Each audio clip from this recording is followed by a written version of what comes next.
All right. 2 to 3 protocols, habits, mindsets. Let's call them shortcuts because everybody likes shortcuts. To longevity and a long health span that you would share. Great sleep. It's huge. Again, I'm spending 45 grand on sleep. Get a great mattress, get the 8 sleep, black out your room, and then use magnesium breakthrough and sleep breakthrough from Bioptimizers. Great sleep fixes a lot of things. I mean, both from a metabolism perspective, aging perspective, brain perspective. For most people, great sleep. And of course, there's a lot of data on people living shorter lives by sleeping too much or not sleeping enough. So I think great sleep is a big one. And then just movement. You got to move.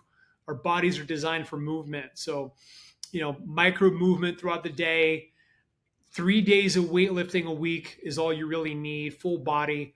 And if you just do great sleep, get micronutrients to your body, movement, you'll live a great life.